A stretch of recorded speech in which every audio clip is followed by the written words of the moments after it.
Doctor Who Story by Story. The Curse of Fenric Review. Just the facts. The Curse of Fenric was the third story of season 26, the final season of Classic Who, broadcast from the 25th of October to the 15th of November 1989. It starred Sylvester McCoy in his third and final season as the Seventh Doctor, along with his companion Ace, played by Sophie Aldred. The Curse of Fenric was written by Ian Briggs, who had previously written the season 24 story Dragonfire and was largely responsible for the creation of the character of Ace, and produced by John Nathan Turner in his ninth and final season in that capacity, and script edited by Andrew Cartmel in his third year in the role, which would also be his swan song. The story was directed by Nicholas Mallet, who had previously directed the Colin Baker story The Mysterious Planet in season 23 and Paradise Towers in season 24. Incidental music for the story was composed by Mark Ayres, who had previously composed the music for The Greatest Show in the Galaxy the year before and another story in season 26, Ghost Light. Ayres would go on to a role in the DVD range restoring the audio of classic Doctor Who. Plot. The Seventh Doctor and Ace arrive at a naval base in a small town on the North Yorkshire coast during World War II. Russian commandos have arrived by sea, intending to steal a code-breaking machine from the base that is helping to crack German ciphers. However, the dark coastal waters hide even darker secrets in the form of blood-sucking vampires. An ancient Viking curse hangs over the town, and the Doctor is only too personally aware of the exact nature of the ancient evil that is about to be unleashed. Guest cast.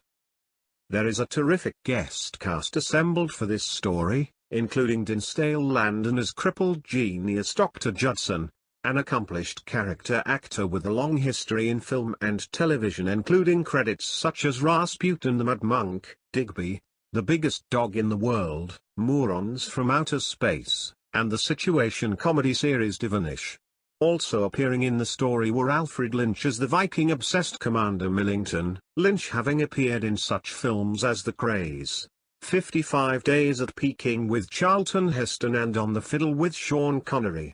Nicholas Parsons played the Reverend Wainwright, being best known as a game show host for his long-running stint as the compere of the highly popular Sale of the Century, which he hosted from 1971 to 1983, although he had appeared in many serious acting roles including in theatre and on television, including the likes of The Adventures of Robin Hood. Polish actor Tomek Balk plays Russian Captain Sorin, and has appeared in a number of films including The Unbearable Lightness of Being and television series such as Lovejoy and The Bill, and played the lead role in the Polish drama series Dom. Two of the guest cast of this story, Janet Henfrey as Miss Hardacre, and Anne Reid as Nurse Crane, would go on to appear in the new series, the former as the first victim of the killer mummy in the 12th Doctor Peter Capaldi story Mummy on the Orient Express in Series 8 in 2014, and the latter as an, ironically enough given her fate in Fenric, a blood-sucking alien in the Series 3 2007 David Tennant season opener Smith and Jones. Maya Canton, who plays Russian soldier Vershinin, actually appeared in another story in season 26, under heavy makeup as the Monstrous the Destroyer in the season opener, Battlefield. Two of the He-Mavs are played by Sam and Joe Kent Smith, who are actually the sons of lead actor Sylvester McCoy. British soldier Perkins is played by Christian Anholt, who played a memorable role as a gunman who holds the news team hostage in a dramatic two-part story in the third season of teen comedy drama series Press Gang, which was written by future New Who showrunner Stephen Moffat. Trivia. There are three versions of The Curse of Fenric. The original TV version, which was released on DVD in 2003, a special edition which included around 6 minutes of scenes deleted from the TV version, that was released on VHS in 1991, and a further special edition, this time presented as a movie version with new special effects, that was a part of the 2003 DVD package and had 12 minutes of extra footage. Ace mentions the old house scene in Ghostlight, though the original plan to have this reference be a foreshadowing of that story was scuppered by a change in the scheduling of the stories in the season. This change also scuppered the surprise of the Seventh Doctor's new darker brown coat, which was initially hidden by the duffel coat the Doctor wears earlier in the story. The character of Dr. Judison was based on real-life computer genius Alan Turing. Ian Briggs intended that both Judson and Millington were gay, and that the latter had been responsible for Judison's accident, leaving him in a wheelchair due to a fit of jealous rage while at school together. This is never specifically referred to in the TV version, although there are references to their school days together and an inference in the dialogue at one point that Judison does hold Millington responsible for his disability. The original title of the story was The Wolves of Fenric. Wolves play a major role in Norse mythology, which was a major source of inspiration for the story, and Fenric also refers to those touched by his evil curse as his wolves. However, this reference is not explained until the very last episode, and producer John Nathan Turner felt that the audience would initially be confused by the reference, prompting a change to the Curse of Fenric. Fenric is a derivation of Fenrir in Norse mythology, which is the name of a monstrous wolf.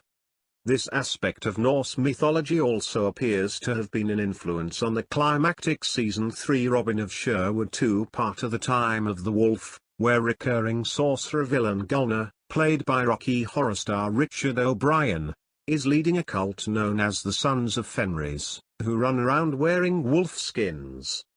The Curse of Fenric was initially intended to be produced on location and in studio, as was the series norm, but director Nicholas Mallet managed to persuade J&T that an all-location shoot would lend the story greater realism.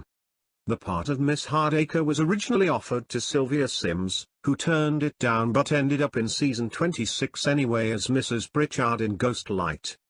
The serial was novelized by original author Ian Briggs in 1990, with Marquez music score released by Silver Screen Records in 1991. The subtitles given in Part 1 when the Russian soldiers speak their native language was the first use of subtitles in Doctor Who since the Season 8 John Pertwee story The Mind of Evil back in 1971. The story reveals that the time storm that had whisked Ace away from her native home of Peary Vale to ICU World, where the Doctor first met her in Dragonfire, was actually caused by Fenric, with the Doctor also crediting the evil entity for the Lady Painforty's apparent ability to use black magic to time travel in the Season 25 story Silver Nemesis. Reaction. The Curse of Fenric is regarded as a classic and one of the best stories of the Seventh Doctor era by the majority of Doctor Who fans. The serial won the Best Story of the Season poll run by Doctor Who magazine in 1990 and came in at number 30 in the list of the all-time greatest Doctor Who stories in a survey in 2014, where it was also judged as the fifth best story of the 1980s. The Discontinuity Guide called the serial something special and that it included many magical scenes. What I think.